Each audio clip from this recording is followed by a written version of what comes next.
Olá pessoal, todos bem-vindos a mais uma aula do canal Gênios da Física. Na aula de hoje nós vamos continuar a resolução do livro 3 de Moisés no Sensvai, volume 3, um curso de Física Básica, Eletromagnetismo. Vamos resolver a questão de número 8 do capítulo 3, que trata sobre campo elétrico. Então vou fazer a leitura do problema e em seguida resolvê-lo, tá?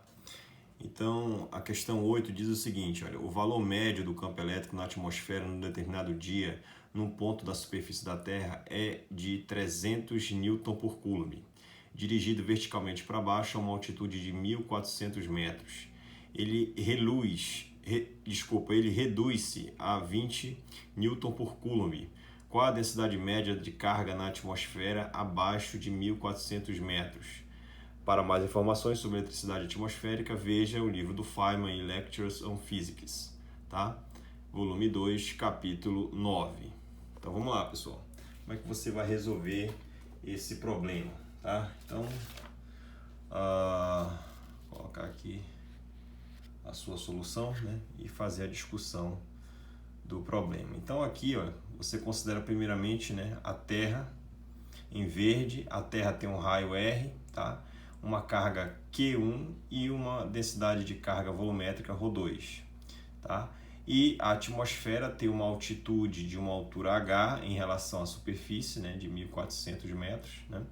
E aqui eu vou colocar uma outra esfera concêntrica a essa. Então essa primeira esfera é a Terra e essa outra esfera concêntrica, né, a essa verde é a atmosfera. Então a atmosfera que está pintado aqui em grafite, tá? E a Terra em verde. Então a atmosfera ela tem uma distância em relação ao centro da Terra R2, uma carga Q2, a carga Q2 está presente, ela está aqui, a carga que está somente nessa região em grafite, tá? E a densidade de carga 2 também, tá? Então, para início de conversa, como é que você vai atacar esse problema? Você vai aplicar, no caso, para a Terra, inicialmente, você vai aplicar a lei de Gauss, tá? Então, você escolhe a superfície gaussiana exatamente sobre a superfície da Terra, né? Exatamente no solo, digamos assim, né? E aí você aplica a lei de Gauss aqui, ó, do eletromagnetismo, tá?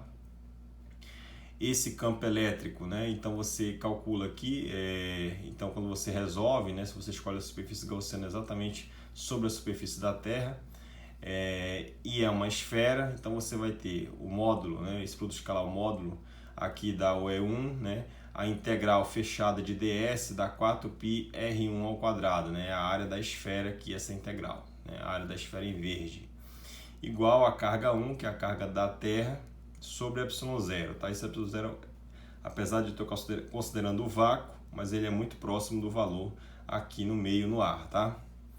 E aí você vai ficar 4πr1 ao quadrado. O que é a carga 1? A carga 1, em termos da densidade volumétrica de carga, é a densidade de carga vezes o seu volume, né? E o volume de uma esfera é 4/3 de πr1 ao quadrado, ou ao cubo, desculpa. E ε0 fica aqui. Você simplifica 4πr1, você encontra que o campo elétrico, um módulo, é ρ1r1, tá? ρ1r1 daqui sobre 3ε0. E aí eu vou isolar ρ1, que é a densidade de carga da superfície da Terra. Então você encontra o valor aí de ρ1, né? 3ε0 é 1 sobre r1, tá? Então eu vou guardar esse valor, vou já utilizá-lo. Então eu apliquei a lei de Gauss para a Terra. Agora eu vou aplicar a lei de Gauss para a atmosfera. Como é que você vai fazer isso? Vou já mostrar e explicar, tá? Então aqui, ó, você considera a superfície gaussiana exatamente no ponto onde você quer fazer análise a uma altitude h, né, de 1.400 metros. Ou seja, exatamente aqui você traça uma esfera concêntrica à Terra, tá? Passando por esse ponto, a uma distância que eu chamei de R2 aqui, ó. Então você vai aplicar de novo a mesma lei de Gauss, né? Agora para a superfície da parte externa, calculamos aqui para a Terra na superfície interna, tracejada em azul, agora a linha tracejada em vermelho. Então você calcula a mesma ideia, campo elétrico aqui dá o módulo dele, essa integral aqui nessa superfície gaussiana dá 4π, só que agora nesse local é o raio 2, que partindo do centro aqui da Terra, tá? 4πr2 ao quadrado, né? A área da esfera, a área da superfície. E qual é a carga nesse ponto, né? A carga nesse ponto é a soma de duas cargas, é a carga interna, que é Q1, e a carga Q2, que é a parte somente em grafite, sobre ε0.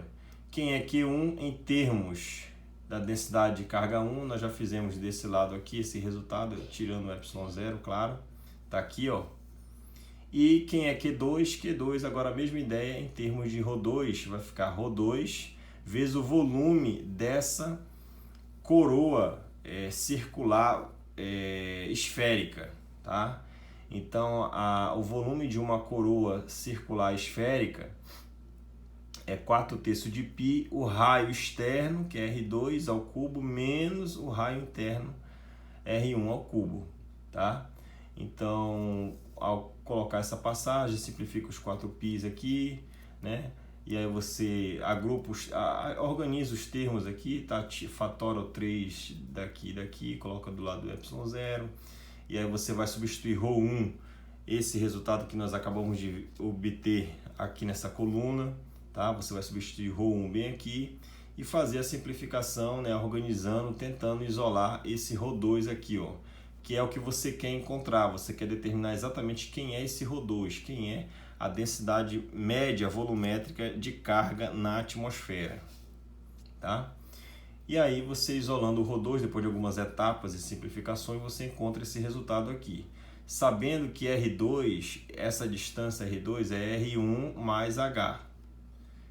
Você vai substituir exatamente aqui em R2 esse resultado, aqui e aqui, ó. Ao fazer isso, você encontra a expressão para ρ2 em termos de R1 e H, exatamente como está sendo mostrado aqui nessa equação. E aí, veja, aparece um termo aqui, R1 mais H e R1 mais H. Só que esse está elevado ao cubo e esse ao quadrado. Então, vou fazer uma análise desse termo, tá? Genérico, elevado a um N, onde quando eu substituir o resultado em cima, eu vou considerar N igual a 2. Quando eu substituir o resultado de baixo, eu vou considerar N igual a 3. Então, quando você tem duas quantidades, R1 é o raio da Terra, que vale 6.400 quilômetros, né? Ou seja, vale 6,4 vezes 10 a sexta metros. E essa altura é 1.400 metros. Então, o que você percebe é que esse camarada é muito maior que esse. Então, dá para perceber que você pode aplicar aqui uma aproximação em termos da expansão em Taylor, né? E é isso que nós vamos fazer aqui. Então, você fatora R1 aqui, então fica R1 elevado a N, e o que fica lá dentro do parêntese? 1 mais H sobre R1. H sobre R1, H é 1.400 metros, e esse camarada aqui é 6,4 vezes 10 a sexta metro, ou seja, o denominador é muito maior que o numerador. Ou seja, esse camarada aqui é um valor pequeno, então posso fazer uma expansão em Taylor em cima desse x aqui, se você considerar esse cidadão como sendo x, esse x é pequeno. Então, nós já fizemos isso em sala, né, algumas vezes.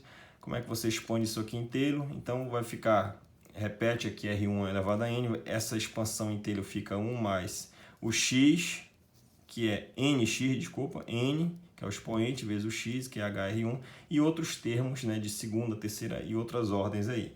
Essa expansão é infinita, então por isso que é uma igualdade. E aí você vai fazer a aproximação, né?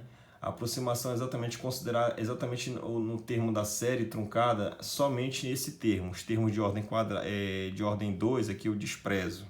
Então R1 mais H elevado a N vai ser aproximadamente esse camarada mais esse. Os outros termos você despreza, que é o que está em preto.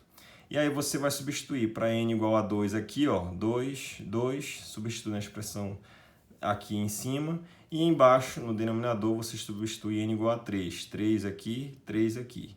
E você vai fazer as simplificações devidas, e depois de algumas etapas você encontra o ρ2 agora aproximado, né? Porque você aplicou uma aproximação aqui na expansão em Taylor e substituiu numa equação exata, então é uma aproximação que você vai obter. Esse ρ2 vai ser aproximadamente ε0, esse termo e esse aqui, tá? Ou seja, a densidade que tu quer encontrar, a volumétrica de carga da atmosfera, ela depende da permissividade elétrica, a diferença entre os campos na atmosfera, né, a uma altitude H, e na superfície da Terra. Então depende desses dois valores, depende da altitude H, olha, depende do valor desse campo também e do raio da Terra. Esse termo aqui ele vai ser muito pequeno, vai ser da ordem de 10 a menos 6, né? Esse termo aqui, né? Se você considerar esse campo aqui com o valor que ele deu, né? Os dados aqui, ó, campo 1, 2, altura, altitude, né? É o raio da Terra e o ε0, né? Que é a permissividade no vácuo. Se você considerar aqui, por exemplo, esse termo 2E2R1, 2E2R1, essa divisão desses termos vai dar exatamente muito pequeno, na ordem de 10 a menos 6. Agora esse termo aqui ele é relevante, então esse cidadão vai ser desprezado, né? 10 a menos 6 é muito pequeno, e aqui esse resultado aqui ele é considerável. Então o que você vai fazer? Lembrando que o campo elétrico ele é vertical para baixo, então significa dizer que, de acordo com a minha referência aqui, a gaussiana, né? A superfície gaussiana ela tem uma orientação ds sempre apontando para fora da superfície, mas o campo é vertical para baixo, então é na direção oposta. Então esse resultado aqui, tanto do campo 2 quanto 1, eles são valores, E2 e E1 são valores negativos, tá? Então você vai substituir aqui, né, valores negativos de E1 e E2, você vai obter, esse termo vai contribuir ao multiplicar com esse ε0, vai dar 1,8 vezes 10 a menos 12 coulomb por metro cúbico, tá? Esse termo aqui ele é desprezível, tá certo? Espero que todos tenham gostado. Até mais e bons estudos!